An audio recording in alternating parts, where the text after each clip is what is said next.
안녕하세요. 수인제 두뇌과 분당센터 소장 이슬기입니다. 오늘은 많은 부모님들께서 궁금해하시는 전두엽 발달과 관련된 내용에 대해서 말씀드리려고 합니다. 저희의 뇌는 나이에 따라서 특정한 발달 시기를 갖게 됩니다. 예를 들어서 사회성과 관련된 뇌 혹은 감정을 표현하는 것과 관련된 뇌 발달은 주로 변연계라고 하는 부분에서 이루어지게 되는데, 이러한 변연계는 4살 때 본격적으로 완성이 되게 됩니다. 마찬가지로 저희의 움직임을 조율하게 되는 부분은 저희 뇌의 뒤통수 약간 밑쪽에 있는 소뇌 쪽인데요. 소뇌는 대략적으로 11살 전후에서 발달이 완료가 됩니다. 그렇기 때문에 소뇌 발달이 완료가 되는 시기 이후가 되면 넘어지는 경우들이 잘 없게 되죠. 가만히 곰곰이 부모님들께서 생각을 해보시면 11살 넘어서 넘어지신 기억은 크게 없으실 겁니다. 마찬가지로 전두엽도 발달하게 되고 그 발달이 마무리가 되는 시기들이 분명히 존재하는데요. 일반적으로 만 15살 내지 20세, 그 5년 전후 내에서 전두엽 기능의 발달이 마무리되게 됩니다. 그렇다면 전두엽 기능이 제대로 발달이 되지 않으면 어떤 문제들이 생길지 많이 궁금해 하실 텐데요. 여러 신문이라던가 양육서적에서는 집중력과 전두엽을 굉장히 중요하게 묶어서 설명하는 걸 알고 계실 겁니다. 왜 전두엽이 집중력과 관련이 있는지 이해를 하시기 위해서는 전두엽이 하고 있는 핵심적인 기능을 한 가지 이해하셔야 되는데요.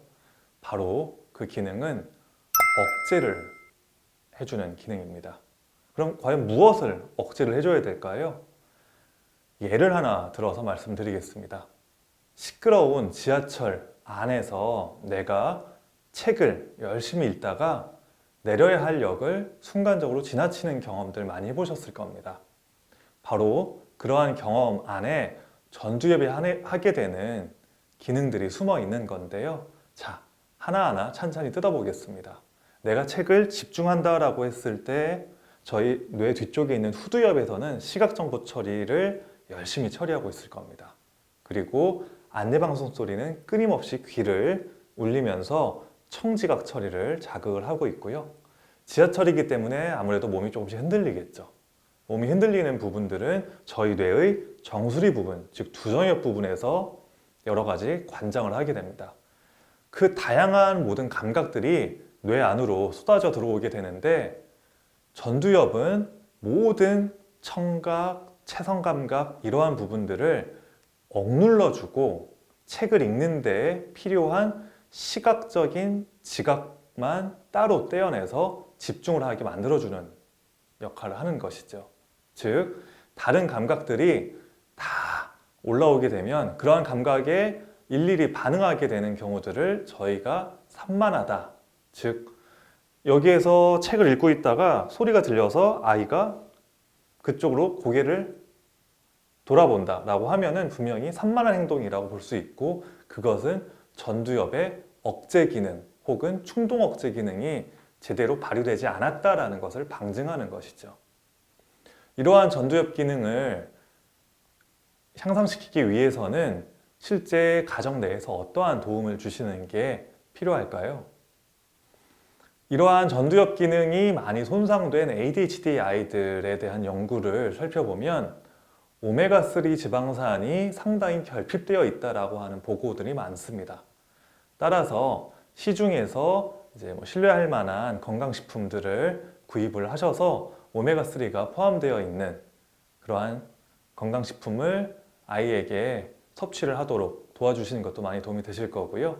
그리고 이러한 충동 억제 기능을 실질적으로 가정 내에서 보살펴 주실 수 있는 것 가운데 하나는 우선순위를 갖는 심부름을 시켜주시는 게 가장 중요합니다.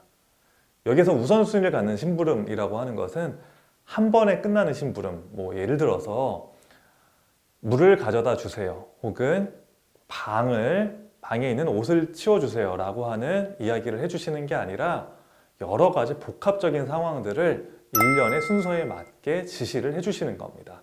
예를 들어서 밥상을 차리는 데 있어서 아이에게 필요한 밥그릇 가져오기, 그리고 숟가락과 젓가락 챙기기, 그리고 식탁을 미리 닦는 것 등등 일련의 행동들에 대해서 부모님이 명확하게 우선순위를 정해주신 다음에 아이들이 반복적으로 그런 행동들을 익숙해지게끔 지도를 해주시는 것이 여러 가지 일련의 순서 그리고 충동 억제에 대해서 관여를 많이 하고 있는 전두엽 발달에 실질적인 도움이 되는 팁이라고 보시면 될 것 같습니다. 오늘은 전두엽 발달과 관련된 말씀을 나눠봤는데요. 다음번에는 더욱더 알찬 소재를 가지고 찾아뵙도록 하겠습니다. 이상으로 수인제 두뇌과학 분당센터 이슬기였습니다. 감사합니다.